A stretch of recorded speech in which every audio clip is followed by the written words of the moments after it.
खामोश वाकयात में नए आने वाले दोस्तों से गुजारिश है कि चैनल को ज़रूर सब्सक्राइब कर दें और बेल आइकन पर ज़रूर क्लिक करें ताकि हर नई आने वाली वीडियो का नोटिफिकेशन आपको बर वक्त मिल सके।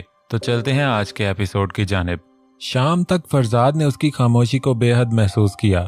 मोहद ने सही कहा था, तबरेज़ से उसके माजी का कोई कनेक्शन था। मायशा उसकी गायब दिमागी अरूज पर थी कि वो होटल के बाहर गाड़ी रुकने को महसूस तक नहीं कर सकी। फरजाद के जोर से बुलाने पर वो चौंकी। जी खाली नज़रों से उसकी जानिब देखा। होटल आ गया है, उतरो। वो संजीदगी से उसे कहते अपनी जानिब का दरवाज़ा खोलकर बाहर निकला। एक गहरी सांस खारिज करते अपने खौफ पर काबू पाते वो बाहर निकली। उनके बाहर निकलते ही फोटोग्राफर्स का एक मजमा उनकी जानिब बढ़ा। यार अंदर ही आ रहे हैं, वेट कर लो ज़रा। वो मायशा की हालत के पेश नज़र बोला, जो शायद अपनी ही उधेड़बन में मसरूफ़ थी। सर आप दोनों इकट्ठे बहुत अच्छे लगते हैं, कोई फोटोग्राफर बोला। दोस्त इकट्ठे हमेशा अच्छे ही लगते हैं। मायशा के करीब खड़े होते चादर दुरुस्त करते वो उसकी तसीह करने लगा। मायशा भी हवास काबू में किए हल्के से मुस्कुराई। मुस्कुराहट बेहद मसनूई थी। वो उसे लिए अंदर की जानिब बढ़ा। फिल्म के प्रोड्यूसर, डायरेक्टर और साले भी आ चुका था। फिल्म की कास्ट से वो लोग भी शामिल थे जिन्होंने कार्टून्स पर वॉइस ओवर की थी। मायशा को सभी हाथों हाथ ले रहे थे। मैम कुछ सोलो पिक्चर्स भी। जैसे वो होटल के अंदर दाखिल हुई, चंद एक सहाफियों के इसरार पर झिझकी। रिलैक्स, मैं इधर ही हूँ। उसके पास से गुजरता आहिस्ता से उसे कहता वो बाकी लोगों से मिलने लगा। मायशा मुड़कर फोटोग्राफर्स की जानिब देखने लगी। मैम इस तरफ, मैम यहाँ प्लीज। मैम आप ईस्टर्न लुक में बहुत अच्छी लग रही हैं। सब तरफ से वो दाद वसूल कर रही थी। कुछ ही देर में वो सब प्रेस कॉन्फ्रेंस के लिए स्टेज पर मौजूद थे। मैम आपका पहला एक्सपीरियंस है, कैसा महसूस हुआ आपको इतना बड़ा प्रोजेक्ट करके? सवालों का सेशन शुरू होते ही सवालात की भरमार होने लगी। मायशा से किसी सहाफ़ी ने पूछा। बहुत अच्छा लगा मुझे इस मूवी के लिए काम करके। सर फरजाद और सर साले के साथ भी पहली बार काम किया और ये तजुर्बा बेहद शानदार था। वो खलूस से दिल से बोली। इस लम्हे वो काफ़ी हद तक नॉर्मल हो चुकी थी। मैम हमने देखा है कि आप फरजाद के साथ ही कहीं आती जाती हैं, तो क्या ये सिर्फ काम से हटकर भी कुछ है? क्योंकि आप दोनों को इकट्ठे देखकर लोग बहुत पसंद करते हैं। फिर पिछले दिनों आपने इकट्ठे एक शो भी किया, तो क्या हम आप दोनों को अब इकट्ठे ही देखते रहने की तवक्को कर सकते हैं? उस सहाफ़ी के सवाल पर दोनों अपनी अपनी जगह खासे जज्बज हुए। यार एक बात बताओ, तुम सहाफ़ी कोई मैरिज ब्यूरो क्यों नहीं खोल लेते? यकीन करो बहुत से लोगों का भला होगा। जहां दो फनकारों को कुछ अरसे के लिए साथ देख लिया, तुम लोग उनकी शादी करवाने पर तुल जाते हो। फरजाद के अंदाज पर खूब कह कहे लगे। सर लेकिन अगर ऐसा हो जाए तो हर्ज तो नहीं? वो सहाफ़ी अपनी बात पर डटा हुआ था। She is just a friend, और यहाँ वो किसी को ज्यादा जानती नहीं, इसलिए मेरे साथ ही ज्यादा रहती हैं। अब अगर सर साले के साथ नजर आने लगी तो तुमने उनके साथ स्कैंडल बनाकर उस बेचारे की बीवी से उसे जूतियां पड़वा देनी है। हाथ होला रखा करो। कोई कपल अगर साथ नजर आए तो वो महज दोस्त भी हो सकता है। बड़े आराम से वो मायशा को इस मुश्किल सवाल का जवाब ना देने से बचा गया। उसने तो कई स्कैंडल बर्दाश्त किए थे, उन्हें हैंडल करना भी बड़े अच्छे से जानता था, मगर मायशा के लिए ये सब नया था। मैम की जानिब से जवाब नहीं आया। सहाफ़ी भी उन फनकारों को फंसाना खूब जानते थे। मेरा ख्याल है सर फरजाद ने सब कुछ कह दिया है, उसके बाद मेरे कुछ कहने की गुंजाइश नहीं बचती। वो भी बड़े आराम से दामन बचा गई। मैम कुछ उर्दू में सुना दें प्लीज। कॉन्फ्रेंस खत्म होते ही सभी ने मायशा से फरमाइश की। उसने गर्दन मोड़कर फरजाद की जानिब देखा, जो उसे ही देख रहा था। हौले से सर को जुम्बिश दी। मैं आजकल गुलकारी की क्लासेस ले रही हूँ, तो इसी दौरान एक बहुत खूबसूरत गज़ल सुनने और गाने का मौका मिला। फैज़ अहमद फैज़ साहब की ये गज़ल मैडम फरीदा खानम जी ने गाई थी। वही आज सुना देती हूँ। जानती हूँ बिल्कुल भी इंसाफ नहीं कर पाऊंगी, मगर बर्दाश्त कर लीजिएगा। माइक थामे गला खिनकार कर उसने कसरे नफसी से मुस्कुराते कहा, शाम फेराक अब न पूछ, आई और आके टल गई। दिल था के फिर बहल गया, जहाँ थी के फिर फिसल गई। बज़्म ख़याल में तेरे حسن کی شمع جل گئی بزم خیال میں، تیرے حسن کی شمع جل گئی، درد کا چاند بجھ گیا، ہجر کی رات ڈھل گئی، جب تجھے یاد کر لیا صبح مہک مہک اٹھی، جب تجھے یاد کر لیا صبح مہک مہک اٹھی، جب تیرا غم جگا لیا رات مچل مچل گئی، دل سے تو ہر معاملہ کر کے چلے تھے صاف ہم، دل سے تو ہر معاملہ کر کے چلے تھے صاف ہم، کہنے میں ان کے سامنے بات بدل بدل گئی، آخر شب کے ہم سفر فیض نہ جانے کیا ہوئے، آخر شب کے ہم سفر فیض نہ جانے کیا ہوئے، رہ گئی کس جگہ صبا صبح کدھر نکل گئی، صبح کدھر نکل گئی۔ اس کی گنگناہٹ رکتے ہی حال تالیوں سے گونج اٹھا، نم آنکھوں سے وہ سب کی محبت وصول کر رہی تھی۔ شی از جسٹ اے فرینڈ اس کے دماغ میں فنکشن ختم ہونے تک گونجتا رہا۔ اگلے دن فرزاد کے گارڈز کے ساتھ وہ موہت کے کلینک پہنچی۔ فرزاد کسی کانفرنس کے سلسلے میں شہر سے باہر تھا، اسے تاکید سے ان کے ساتھ جانے کا کہا۔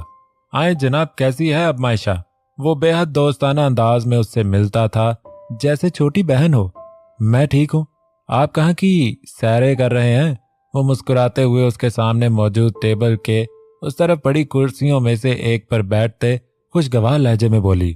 جناب، میری اماں کہتی ہیں تمہیں اللہ نے پاؤں نہیں پہیے دیے ہیں جو چلتے نہیں دوڑتے ہیں، کبھی یہاں کبھی وہاں۔ اس کی بات پر وہ کھلکھلائی۔ کافی بہتر لگ رہی ہو، وہ غور سے اسے دیکھتے بولا۔ ہاں بس ہو ہی گئی، آپ کی اور فرزاد کی وجہ سے۔ وہ سر جھکا کر اعتراف کرنے لگی۔ سوچ رہا ہوں فرزاد کو شاگردی میں لے لوں، وہ بھی کسی سائیکیسٹرسٹ سے کم نہیں۔ اس کے مزاحیہ انداز پر وہ پھر سے ہنسی۔ سچ میں؟ ابھی دماغ میں باتیں چل رہی ہوتی ہیں اور انہیں پتہ چل جاتا ہے، وہ بھی حیرت آمیز لہجے میں بولی۔ ویسے فلسفی بھی ہیں وہ، نہ جانے کیوں اس کا ذکر اس وقت بے حد بھلا لگ رہا تھا۔ موہت کی پرسوچ نظروں نے فرزاد کے ذکر پر اس کا دمکتا چہرہ بڑے غور سے دیکھا۔ اچھا لگتا ہے تمہیں؟ موت کے سوال نے اسے یکدم خاموش کروا دیا۔ چہرے کی مسکراہٹ سمٹ گئی۔ اچھے انسان سبھی کو اچھے لگتے ہیں، اور پھر مجھ پر تو ان کے بہت سے احسان ہیں۔ سر جھکا کر نظریں آتر پر ڈالتے وہ بات پلٹ گئی۔ اور برا کون لگتا ہے؟ ٹیبل پر دونوں ہاتھ جمائے جھکا ہوا وہ مسلسل اس کے پل پل بدلتے تاثرات کو ملاحظہ کر رہا تھا۔ وہ سب لوگ جو منافق ہیں، اوپر سے کچھ اور اندر سے کچھ اور، کیسے ماسک چڑھا لیتے ہیں خود پر، لوگوں کو حتیٰ کہ اپنے قریبی بہن بھائی تک کو بے وقوف بنا لیتے ہیں۔ وہ حیرت کی زیادتی سے بولتی چہرہ اوپر کیے موہت کو دیکھنے لگی۔ ہاں، ہمارے ارد گرد ایسے لوگ بھرے پڑے ہیں، دنیا ہے ہی اسی کا نام۔ اگر سبھی ہماری سوچ کے مطابق اچھے ہو جائیں تو سوچو، غم، تکلیف، آنسو پھر تو یہ ہوں ہی نہ ہماری زندگی میں۔ مگر ایسا نہیں ہوتا۔ ہمیں لوگوں کی مختلف عادتوں، رویوں، اچھی بری نیتوں، ان سب کے ساتھ ہی سروائیو کرنا ہوتا ہے۔ چھوٹی چھوٹی باتوں پر خوف زدہ ہونا، یہ سوچنا کہ اس مشکل سے کیسے نکلوں، کون نکالے گا، فلاں شخص مجھ پر حاوی ہو رہا ہے، یہ سبھی تب ہوتا ہے جب ہم اندر سے کمزور ہوتے ہیں۔ दूसरों का मुकाबला करने की अहलियत नहीं रखते। सोचो कोई शख्स तुम्हारा ज्यादा से ज्यादा क्या बिगाड़ लेगा। सबसे ज्यादा दो चीजों का इंसान को खौफ होता है, मौत और इज्जत। अगर कोई शख्स इस कदर बुरा हो जिससे आपको इन दो चीजों के लिए खौफ महसूस हो, तो ही इंसान डिप्रेशन की जानिब जाता है। तुम्हारे इर्द गिर्द साले है, सफीना है, तुम्हारी पुप्पो, उनके शौहर, उनके बच्चे और फरजाद है। भाई तुम्हारा आजकल तुम्हारे पास नहीं, फिर उनमें से ऐसा कौन है जिससे तुम्हें इन दो चीजों का खतरा है? वो बड़े आराम से उसे असल मौजू की जानिब लाया। कोई भी नहीं। मायशा ने हैरानगी से कहा, भला इनसे क्यों खतरा होगा? फिर ऐसा कौन सा शख्स तुम्हारी जिंदगी में आया है कि तुम फिर उसी फेज में जा रही हो? क्या तुम मुझसे शेयर करोगी? उसकी बात पर वो चंद लम्हे गुंग रह गई। कोई ऐसा नहीं, पता नहीं मुझे उस रात क्या हुआ था। वो नजरें चुरा गई। तुम्हारा लहजा, तुम्हारे अल्फाज तुम्हारे चेहरे पर बिखरे खौफ का साथ नहीं दे रहे। मायशा, एक बार फिर ये सब छुपाने की गलती मत करो। अगर तुम उसी फेज से दोबारा गुजरना चाहती हो। उसके सवाल ने मायशा की हालत गैर कर दी। सर झुकाए आंसुओं पर जब्त करते वो नफी में सर हिला गई। तो फिर बताओ, ये बात सिर्फ तुम्हारे और मेरे दरमियान रहेगी। तुम नहीं चाहोगी? मैं किसी को नहीं बताऊंगा। हाँ, मगर मैं तुम्हें इस शख्स से मुकाबला करने के तरीके सिखा दूंगा। अपनी सीट से उठकर वो उसके सामने वाली कुर्सी पर बैठा। आप फरजाद को नहीं बताएंगे? वो सर उठाकर डबडबाती आंखों से उसे देखते बोली। नहीं, मैं बिल्कुल नहीं बताऊंगा। उसने फौरन हामी भरी। मुझे नहीं मालूम वो मेरी बात पर यकीन करेंगे कि नहीं। मैं नहीं चाहती कि मेरे साथ उनका जो दोस्ती का रिश्ता है वो खराब हो। मैं कुछ दिनों में यहाँ से चली जाऊंगी। मैं उनके साथ अपनी दोस्ती खराब नहीं करना चाहती। ये रिश्ता मुझे बहुत अजीज है। आप जानते हैं ना, मुखलिस लोग बहुत मुश्किल से मिलते हैं। मैं ऐसा मुखलिस इंसान खोना नहीं चाहती जिसने अपनों से बढ़कर मेरा साथ दिया। वो मोहद की जानिब आज से देखते हुए बोली। हाँ, मैं जानता हूँ तुम्हारे लिए वो बहुत अहम है। अब मुझे उस शख्स को बताओ जिसे देखकर तुम्हें दोबारा अटैक हुआ था। मोहद उसे तसल्ली दिलाते बोला। वही शख्स वापस आ गया है जिससे कभी मुझे मोहब्बत हुई थी, और अब उस जज्बे पर भी शर्मिंदगी होती है। मैं कैसे धोखा खा गई थी एक घटिया शख्स के हाथों जिसके लिए मैं सिर्फ एक औरत थी और हूँ। वो नफरत से उसका जिक्र कर रही थी। मोहद अब की बार खामोश रहा ताकि वो खुलकर अपने अंदर का उबाल निकाल सके। उस रात वो फिर मेरे सामने आया, और आप जानते हैं वो कौन है? बाएं जाने वो किसी गैर मरई नुक्ते को देखते वो सब दोहरा रही थी। चेहरा मोड़कर मोहद को देखा। उसने नफी में सर हिलाया। सफीना का भाई है वो, तबरेज। वो वही घटिया इंसान है और वो बिल्कुल नहीं बदला। उसके देखने में वही गंदगी है। मुझे उससे डर लग रहा है। वो मुझे ब्लैकमेल कर रहा है। उसके चेहरे पर खौफो हिरास था। क्या कहा है उसने? मौत के अगले सवाल पर वो लब चबाने लगी। आंसू चेहरे पर फिसलने लगे। देखो मायशा, आज अगर तुमने ये सब छुपाया तो क्या तुम इस बार उसे अपने अज़ाइम में कामयाब देखना चाहती हो? उसके सवाल पर वो हाथों में चेहरा छुपाकर बुरी तरह रो पड़ी। सर मुसलसल नफी में हिलाने लगी। तो बच्चे, बताओ मुझे, घबराओ नहीं, हम सब तुम्हारे साथ हैं। तुम्हें वो हाथ भी नहीं लगा सकता। उसके सर पर हाथ रखते वो उसे हौसला दिलाने लगा। वो कह रहा है इस बार जो काम अधूरा रह गया था वो उसे पूरा करके रहेगा। वो मुझे अलग मिलने के लिए उकसा रहा है और कह रहा है कि अगर मैं ना मिली तो वो मीडिया के सामने मेरी बहुत सी तस्वीर को एडिट करके मुझे पूरी दुनिया में बदनाम कर देगा। आंसू पहुंचकर वो उसे हर्फ हर्फ अपनी तकलीफ बताने लगी। उसकी बात पर ना सिर्फ मोहद बल्कि टेबल पर रखे मोहद के मोबाइल पर उनकी गुफ्तगू सुनता फरजाद भी गुस्से से मुट्ठियां बींच चुका था। सुनो मायशा, रोना बंद करो पहले। वो जो ज़ारो कितार रोने में मसरूफ थी, मोहद की संजीदा आवाज पर आंसू साफ करके अपनी हिचकियों पर काबू पाने की कोशिश करने लगी। मोहद ने उठकर सामने मौजूद टेबल पर रखे जग से साथ पड़ा गिलास भरकर उसकी जानिब आते उसके हाथों में पकड़ाया। मायशा ने गिलास थामते चंद घूंट भर कर गिलास वापस टेबल पर रखा। आंखें रोने से सुर्ख हो चुकी थी। हम सबके होते वो तुम्हें कुछ नहीं कह सकता। उससे डरना बंद करो। अभी कोशिश करो कोई अननोन नंबर और उससे सिवाय गैदरिंग के कहीं मत मिलो। वो तुम्हें जितना भी डराए धमकाए, तुमने मेरे इल्म में लाए बगैर कोई कदम नहीं उठाना। वो आहिस्ता से उसे समझाने लगा। आपने फरजाद को नहीं बताना। वो फिर वही दोहराने लगी। देखो मायशा, फरजाद को मैं बहुत अच्छे से जानता हूँ। वो गलत को गलत और सही को सही कहने वाला है। फिर चाहे रिश्ता 10 साल पुराना हो या चंद साल पुराना। क्या सब जवाब से सुनकर उसने तुम पर यकीन नहीं किया? उसकी बात पर वो हौले से सर हिला गई। तो फिर तुम ये कैसे कह सकती हो कि फरजाद अब तुम पर यकीन नहीं करेगा? वो तुम्हारा साथ देगा, मगर आप ये भी तो सोचें कि वो सफीना का भाई है, साले का उससे रिश्ता है, और मेरी तरह फरजाद के पास भी गिने चुने रिश्ते हैं जिनमें वो दोनों उनके बेहद करीब हैं। साले के साथ ताल्लुक खराब होने का मतलब एक बार फिर उनकी पार्टनरशिप खराब होना है। वो स्टूडियो फरजाद का अकेला नहीं है, वो साले का भी है। क्या साले और सफीना अपने भाई को छोड़कर मुझ पर यकीन करेंगे, जबकि वो न जाने किस किस्म की तस्वीर बनवा चुका है? हो सकता है मैं कभी 1-2 बार उसके साथ बाहर गई, उसके अपार्टमेंट में भी जाती थी, उसने तब तस्वीर ले ली हूं। मैं किस किस को अपनी बेगुनाही का सबूत दूंगी? किस किस को ये बताऊंगी कि मैंने मोहब्बत के नाम पर मार खाई? वो बेबसी से वो सब उसके सामने खोल कर रख रही थी जो वो इतने दिनों से सोच सोच कर हलकान हो रही थी। फरजाद ने मेरे लिए इतना कुछ किया है, मैं उनकी जिंदगी में मजीद कोई परेशानी, कोई जहर नहीं घोलना चाहती। मैं इसीलिए खामोशी से ये दिन गुजारना चाहती हूँ। फिर यहाँ से चली जाऊंगी, वो भी शायद वापस दुबई चला जाए। फिर कौन मायशा, कहाँ की मायशा? वो रसान से उसे अपना नुक्ता नज़र समझाने लगी। ओके, मैं अभी किसी को नहीं बताता, लेकिन अगर वो तुम्हारी जानिब कोई पेश रफ्त करे तुमने मुझे लाजमी बताना है। उसकी बात पर वो सर हिला गई। कुछ एंटी डिप्रेसेंट मैंने बदली हैं, उन्हें लाजमी लेना और स्ट्रेस मत लो। अल्लाह तुम्हारे साथ है, बस ये सोचो। वो तुम्हारी नीयत भी जानता है और उसकी भी। बस अल्लाह से रजू जारी रखो। नमाजें पढ़ रही हो? उसके सवाल पर वो सर हिला गई। उसके हाथ में काउंटर वो देख चुका था। बहुत अच्छी बात है, अल्लाह को याद रखोगी तो वो तुम्हें कभी नहीं भूलेगा। वो भूलता भी नहीं, न अच्छे को न बुरे को, बस हम उसे भूल जाते हैं। मुस्कुराते वो उसका हौसला बढ़ा रहा था। चाय या कॉफी मंगवाऊं? वो अपनी सारी परेशानी बताकर अब काफी हद तक रिलैक्स थी। मुस्कुराते इस बात में सर हिला गई।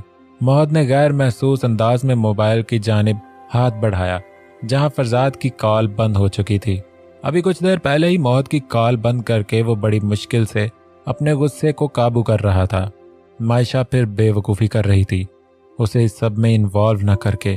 कल रात ही उसने जवाद से फ़ोन करके पूछा था कि इस लड़के का क्या नाम था जिसने मायशा को मोहब्बत का धोखा दिया था।